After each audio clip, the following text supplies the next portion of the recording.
Welcome to the Simplified Organization Show, where real moms chat about real life and how to manage our responsibilities at home while prioritizing our people. We want to banish overwhelm, fulfill our callings, and stay cheerful as we do so, because God is working in and through us. I'm your host, Misty Winkler, a second-generation homeschooling mom of 5 kids who are 18 to 9 years old. I guess the oldest isn't really a kid. I write and podcast at simplyconvivial.com and am author of the book, The Convivial Homeschool, Gospel Encouragement for Keeping Your Sanity While Living and Learning Alongside Your Kids. And today I'm joined by Bethany Barendregt, who's wife to Alex and mama to their 5 kids, ages 6 to 14.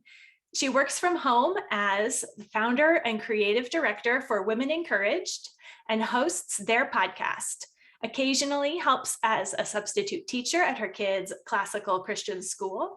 And she serves at her local church in women's ministry, planning and leading Bible studies and keeping women connected in God's word through various means.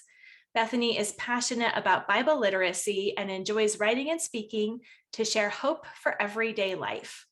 But she would love nothing more than to sit down for a cup of coffee with you and talk about how the gospel changes everything. So that's what we get to do today. Welcome, Bethany. Hi, I'm so glad to be here with you. So it sounds like you have a lot on your plate. What does life look like for you right now? Life looks like wrapping up the school year right now because we're recording this in, I guess, the very last day in May. That's our day in May. So we have 10 more days at our kids' classical Christian school left. And then after that, I'm going to be kind of plugging into continuing curriculum development with them and looking forward to homeschooling my oldest in the fall through kind of just monitoring his time with Logos online classical Christian school. That's where he'll be. And facilitating different things for my kids at their school. So I'm just kind of always thinking about 3 months ahead, I guess. And so that's where my head is going to turn in the next few weeks. And we just returned from a time visiting family. And so you caught me on a day where I'm actually unpacking suitcases and trying to resume a sense of normalcy in my house. So it's a little bit, I don't know, things feel a little upside down today, but this is a good day. And I'm, just thinking about the next few months this summer, trying to think about what we can do to keep activities fun and not get too crazy. We have a little tiny farm here that we are going to be plugging away at, and I'm thinking about some gardening too. Our gardening season is very different here, so I'm going to be building some planter boxes and getting some things going. Awesome. Yeah. What kind of things are you growing? I think this year I'm going to try to do potatoes. I didn't last year because we had a really terrible garden, actually. Like, it was not well fenced. We were new to the property. I was not familiar with the soil, and actually all my carrots came up in a different place that I actually planted them. My lettuce never came up. It was like the garden of failure last year. It was really kind of funny.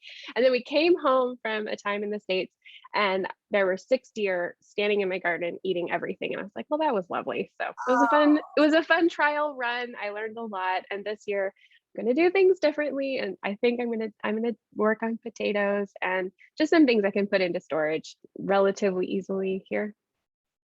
Nice. Yeah, I know a lot of people are doing a lot more gardening, I think, this year, and looking at how they can use their land. So we don't want it to become just feeding the wild deer.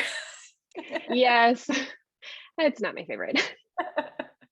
Here we actually had a moose eating trees in our backyard. Oh yeah, we have quite a few of those where we live as well, and our dog he thinks it's a party, so he runs circles and chases them and stuff. So moose are slightly more dangerous than deer, though, for sure. For sure. So I think one of the things that we often struggle with as women who, know that we have important work to do and we want to do it really well, and sometimes that can become perfectionism. What would you say to the moms struggling with perfectionism? Well, I would say this is a hard thing to say, and I just want you to know this is coming from someone who has wrestled with this for many years. But I would say fall on the grace of God and ask Him to open your eyes to your idols. Mm, It's not an easy thing to acknowledge, but perfectionism is idolatry worked out in a particular area of our lives. mm, And if you're not seeing it that way, then it's wise to ask God to open your eyes. If you are feeling kind of like an awareness of it, but you don't know what to do about it, you need to ask the Lord to help you identify your idolatry and to help you tear it down, help you tear down those idols, but also be willing to ask God to remove your idols for you. You're not doing yourself any favors clinging to your idols. We often think that we think actually this will, like, we coddle our sin because we think our sin is coddling us. We think it's going to mm, comfort us. And it does seem harsh to say to somebody who would just say, I'm just a perfectionist. I just want things perfect in a certain way. But perfectionism and this is something that's not limited to our home or our domain in a physical sense. It's going to manifest in a critical spirit, mm, and it's rooted ultimately in pride and in gratitude. And we desperately need God to open our eyes to the areas where this has taken root in our hearts and done damage in our relationships, starting with our husband and children. Obviously, that's kind of your audience here. And we can really deceive ourselves that no one's being hurt, or even that we're doing something good, like we're benefiting and blessing others, but that's pride. And when we recognize perfectionism, we need to call it what it is and agree with God that it's not wisdom being lived out in the home. you know your space, like there's several iterations of this that I heard over the last several years, but that God is perfect, not a perfectionist.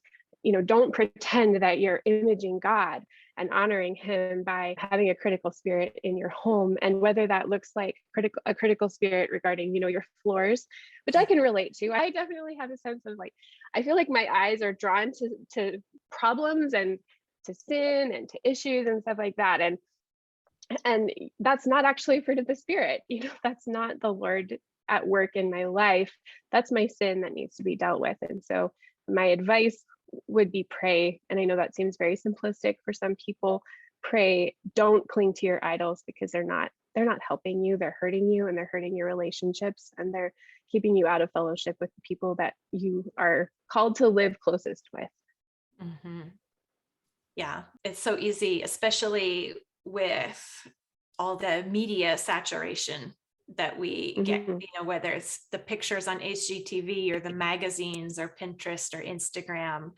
We can be Mhm. bombarded in so many different avenues with pictures of perfect homes, Mhm. and think that Yeah. our job as homemakers is to make the atmosphere, by which I mean the aesthetics, the look of everything Yep. perfect. Like it's Yeah. perfect for a photo shoot, when that's not. Right. Mm, I think that's really an important point, because there are different types of perfectionism. I think I kind of said that already, but it's going to manifest itself. It's ultimately a heart issue. It's going to manifest itself differently. And so if your perfectionism is looking like your house having to look a certain way all the time, then you've set your home up, and what it looks like to other people. You've set their opinion over God's. You've set your home in a place that it should not be. Your home is a blessing. It's a gift to you. If there's a verse that comes to mind just now, like as we're talking, but it's in 1 Corinthians 4. It says that, what do you have that you did not receive? And if you did receive it, why do you boast as though you did not? And I think this is very applicable to perfectionism, because if we're looking at our home, our domain, our life, the giftings we've been given, our children, and we're trying to make them in our image, if we're trying to make them, reflect if we're trying to make them reflect the world standard, the world's aesthetic, which it's not wrong to have beautiful things or to enjoy them or to share them. That's not a sin. But when you are looking at what you have as though you have created this for yourself, rather than having received it from God, then you are practicing idolatry, and you're allowing pride to root in your heart in a way that's incredibly destructive. And so it's not going to just look like, don't touch the coffee table. It's not going to just look like, oh, you tracked mud in the house, or you messed up my schedule because you didn't find your shoes on time, or something like that. Those are that's like the overflow of what's already going on in your heart. And comparison is one of those overflows. Comparison to like your Instagram aesthetic that you like to curate, or whatever, or what your friends curate. That's going to be like the fruit that's manifested for what's already been going on in your heart. Mhm. So what do you think some of those idols might be commonly? I think, well, perfectionism is the idol of self. Mm, Ultimately, it's okay. saying I'm the standard.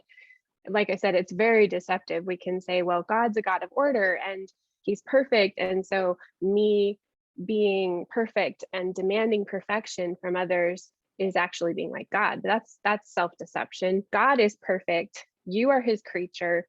You're redeemed from, all manner of sin. And your calling is to walk in step with the Lord, with the Holy Spirit that's already at work in you. You've been saved not to your own ways so that you can go and do your own thing and live your own way and demand that everybody falls in line with you. So perfectionism is at its heart the idol of self. Mhm. Yeah, and I think we do have this sense where we know that we were created for perfection. Like there is attraction Hmm. there that's genuine, but we're Yeah, fallen and we don't have it in ourselves. yeah, And the only way to get perfection is Christ's perfection. It's never ours. right. And don't forget, like, when Paul says to Titus, that God redeemed for himself a particular people who are zealous for good works. We can look at that and be like, yes, I'm doing this good work, but you need to remember that this isn't your personal work. You are supposed to be, you've got a captain that you're following. You have someone whose standard is over you, and you're not the boss.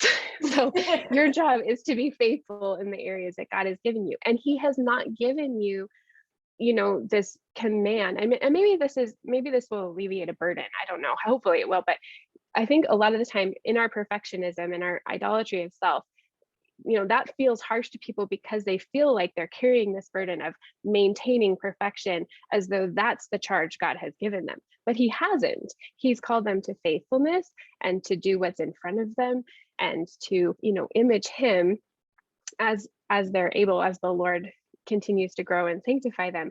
But he's not burdening you with the task of making your home picture perfect, spotless, and exactly like, you've been given a life. It's going to be messy. It's going to produce fruit, and fruit grows on trees, and trees live in the dirt. And you can't expect that. You can't expect perfection when God hasn't actually called you to that. He's not going to actually enable you to that either.